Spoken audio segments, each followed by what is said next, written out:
반갑습니다. 10월 26일 화요일 아침이네요. 잠잠히 기도 가운데 예배의 자리로 나아가겠습니다. 고마우신 하나님 아버지 감사합니다. 지난밤에도 우리에게 평안한 잠을 허락하시고 이 아침에 우리의 호흡과 또 사지백체에 힘이 우러나와서 일어나서 말하고 기도하고 또 먹고 마실 수 있게 해주신 것 감사드립니다. 오늘 하루도 하나님의 주신 선물인 것을 기억하면서 말씀 따라 살아가는 하루 되게 도와주시옵소서. 예수님을 가까이서 뵙고 내 앞에 계신 그 주님의 인도하심을 따라 하나님께 영광 또 사람들 가운데 평화를 드러내는 삶 되도록 인도하여 주시옵소서. 예수님의 이름으로 기도하옵나이다. 아멘. 찬송가 384장입니다. 나의 갈 길 다가도록 예수 인도하시니 나의 갈 길 다가도록 예수 인도하시니 내 주 안에 있는 긍휼 어찌 의심하리요. 믿음으로 사는 자는 하늘 위로 받겠네. 무슨 일을 만나든지 만사형통하리라. 무슨 일을 만나든지 만사형통하리라. 나의 갈 길 다가고 예수 인도하시니 어려운 일 당한 대로 족한 은혜 주시네. 나는 힘이 고단하고 영혼 매우 가난하. 나의 앞에 반석에서 샘물나게 하시네.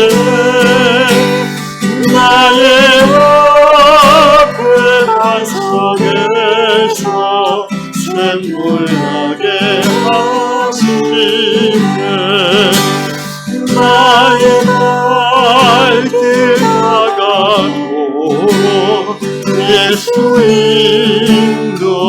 인도하시니 그의 사랑 듣니 말로 알 수 없도다.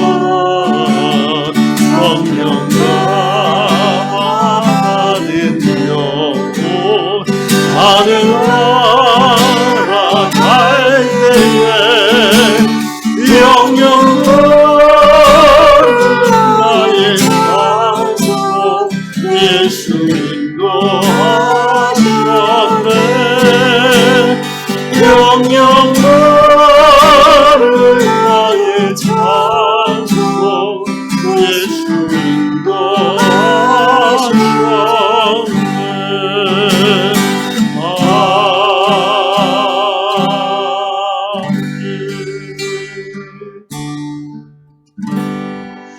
오늘 하루도 무슨 일을 만나든지 만사형통할 것을 믿습니다.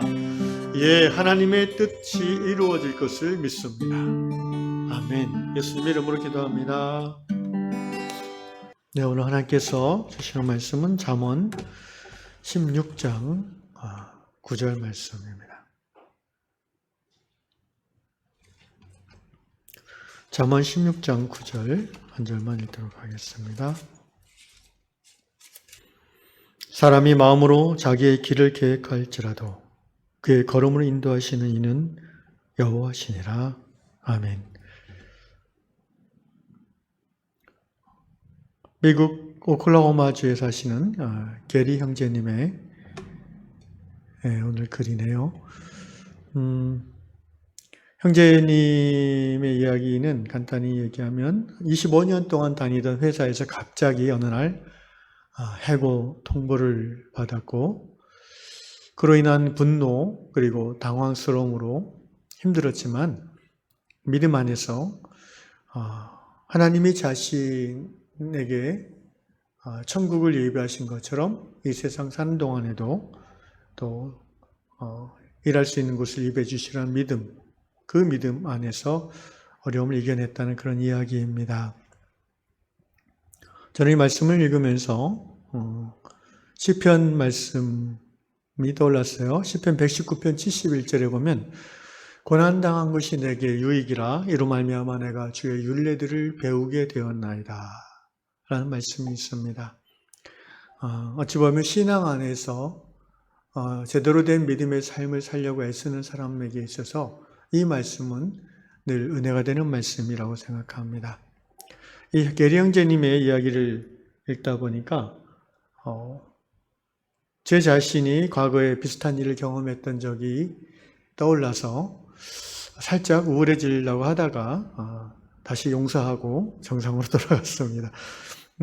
간단히 말하면 이제 제가 그 2000년대 초에 청년부 사역을 이제 잠실에 있는 교회에서 할 때에 청년 및 예배 담당 부목사로 5년을 섬겼는데 그리고 마지막 5년 차에는 그 담임 목사님이 갑자기 별로 좋지 않은 일로 사임하게 돼서 제가 6개월 동안 임시 담임으로 교회를 흔들리지 않도록 잘 이렇게 이끌어달라는 장로님들의 부탁을 받고 6개월간 담임으로 섬겼던 적이 있습니다.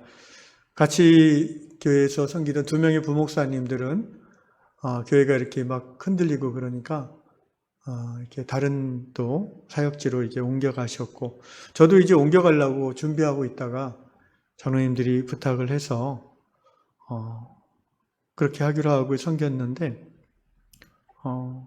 그래서 6개월 동안 굉장히 좀 너무 많이 바쁘게 일했지요. 당회를 인도하고부터 시작해서 주일 예배 또 청년부 하던 사역도 계속 했고요. 7월 초에 7월쯤에 이제 청빙위원회를 통해서 새로운 담임 목사님이 결정이 됐고 근데 알고 보니까 또 제 신대원 후배고 나이도 저보다 어린 분이 오셨어요.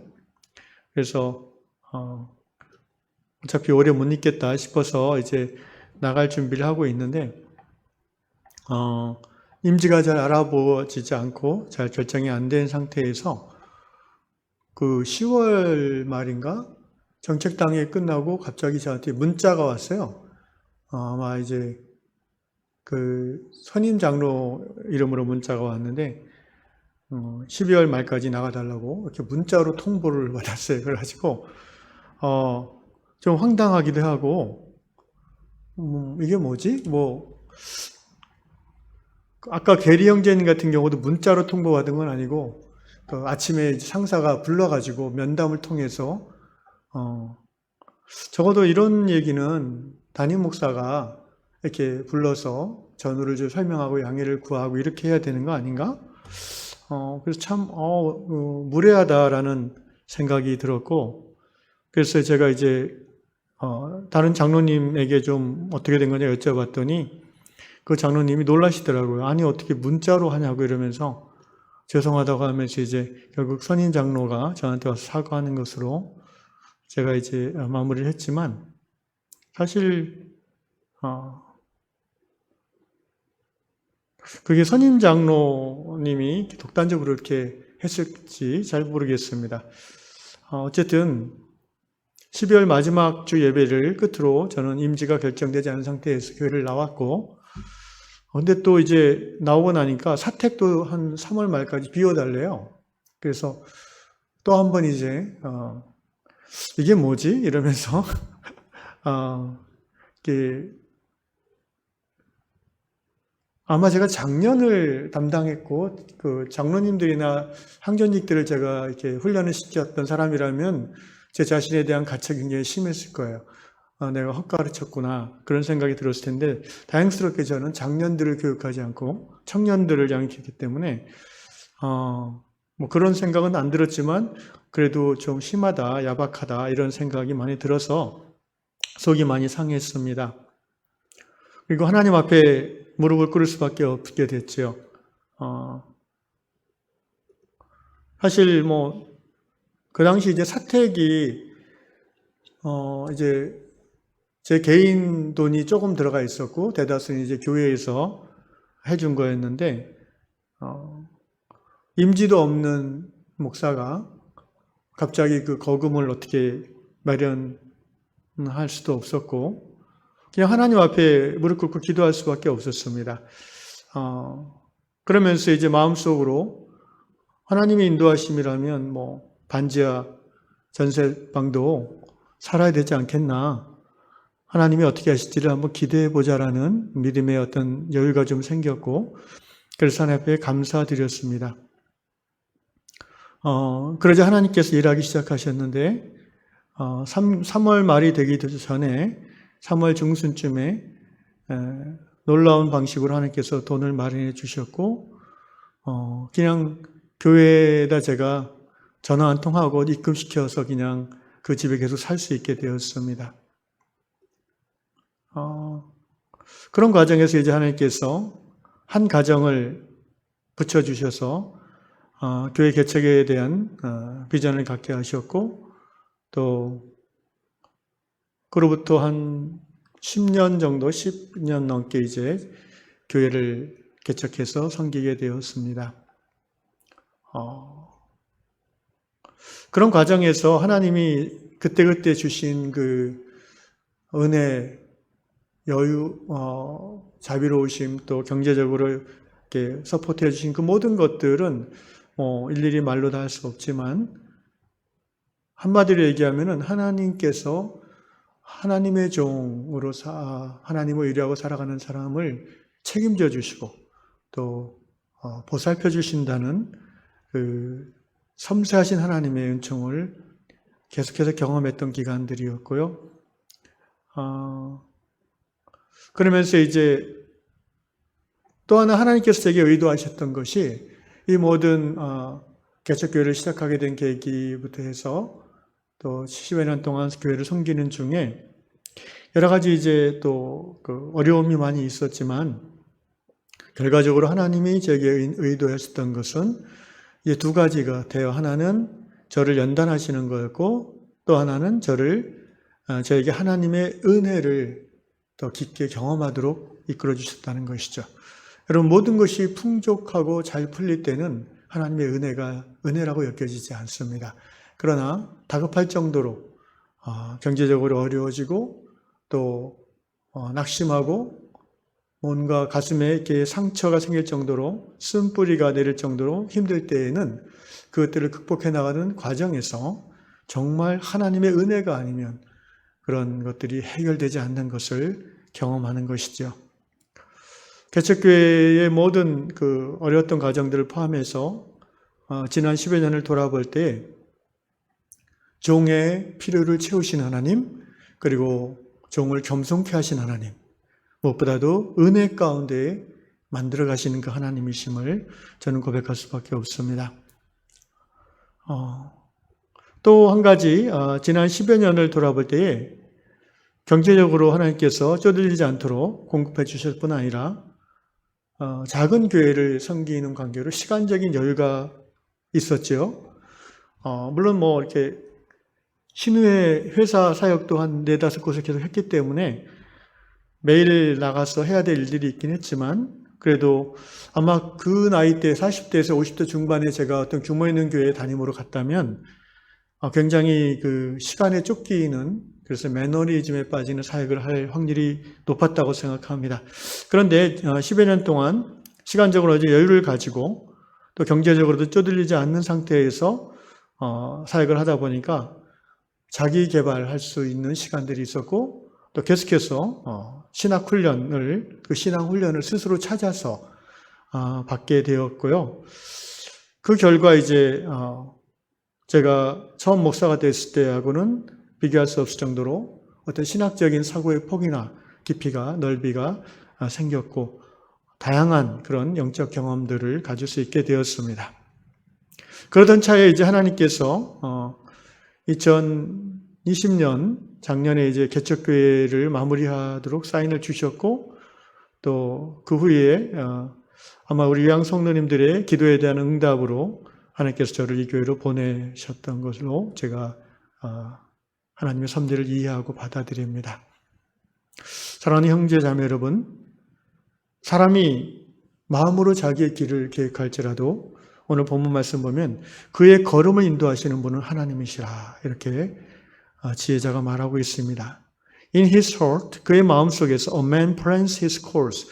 사람이 자기의 코스, 앞으로 인생 경로를 계획을 짜고 이렇게 해야지라고 할지라도 but the Lord determines his steps. 주님께서 그의 걸음을 결정하신다는 이 말씀은 참으로 만고불변의 진리라고 생각합니다. 우리는 당장 눈앞에 닥치는 여러 가지 일들로 인해서 먼 앞날에 하나님의 계획을 알지 못할 때가 많습니다. 최선의 방법은 그 고난과 그 어려운 현실 속에서 끝까지 하나님을 바라보고 인내하는 것일 뿐입니다. 그 다음 하나님께서 열어주시는 길로 우리가 들어갈 때에 하나님의 그 코스가 나의 플랜이 아니라 하나님의 플랜이 이루어지는 삶이 될 수 있습니다. 오늘 이 아침에 우리 요양 성도님들 두 가지를 기억하고 기도하면 좋겠습니다. 첫 번째는 오늘 현실 속에서 낭만과 또 분노와 또 미워할 수밖에 없는 여러 가지 일들이 생긴다 할지라도 그것에 대해서 인간적으로 대응하지 말고 이것이 영적 전쟁인 것을 깨달아 하나님 앞에 무릎 꿇고 하나님을 바라보며 하나님의 긍휼을 구하는 그런 이 아침에 기도가 이루어지기를 간절히 기도합니다. 두 번째로 그 모든 힘든과 어려움 속에서도 그리고 제가 깨닫는 것은 하나님은 하나님의 일을 하는 것 이전에 하나님의 사람을 귀히 여기신다는 것을 저는 깨닫습니다. 결국 하나님의 관심은 교회가 부흥하고 복음이 전파되어지는 것에도 있지만 결국 하나님의 관심은 그 하나님의 사람이 행복하기를 원하시고 그 하나님의 사람이 성장하고 또 성숙해지기를 원하시는 거예요. 사실은 그 결과로서 하나님 나라의 사역들이 제대로 이루어질 수 있는 것이죠. 단지 눈에 보이는 어떤 일이 잘 처리되고 교회가 커지고 전도자가 많아지고 이런 것이 중심이 아니라 결국은 그 일을 행하는 하나님의 종, 하나님의 사람들이 건강하게 성장하고 자라는 것, 그 결과로서 하나님 나라 확장을 하나님 원하시는 것입니다. 그러므로 오늘 우리가 하나님의 사람으로서 이 아침에 기도할 때에 내가 하는 하나님의 일보다 나 자신을 소중히 여기시는 그 하나님을 고백하면서 그 하나님이 나를 얼마나 사랑하신지를 깨닫고 감사드리는 이 아침의 기도가 되기를 원합니다. 기도하겠습니다. 고마우신 아버지 하나님, 지난 삶을 돌아볼 때에 진정 내 인생이 내가 계획한 대로 흘러가지는 않았지만 결과적으로 봤을 때 하나님의 계획대로 이끌어진 받은 것을 고백합니다. 그 모든 순간순간 과정마다 우리 하나님의 선하심이 저희 삶을 채워주셨고 우리 하나님의 자비로우심이 저희의 모든 실수와 부끄러움을 덮어주신 것을 인하여 감사를 드립니다. 사랑하는 유양의 모든 성도들에게 하나님께서 한 사람 한 사람을 귀히 여기시는 그 사랑을 깨닫게 도와주시고 행여 그들의 실수와 약함조차도 하나님 그들이 성장하고 하나님을 닮아가는 일에 쓰시고 인도하여 그렇게 이끌어지도록 인도하여 주시옵소서. 우리 유양 공동체가 실수를 두려워하지 않는 그리고 연약함을 부끄러워하지 않고 하나님을 끝까지 기대하고 함께 바라봄으로 오늘 이 시대에 하나님이 기뻐하시는 성숙한 교회를 이뤄가도록 인도하여 주시옵소서. 예수님의 이름으로 기도드리옵나이다. 아멘.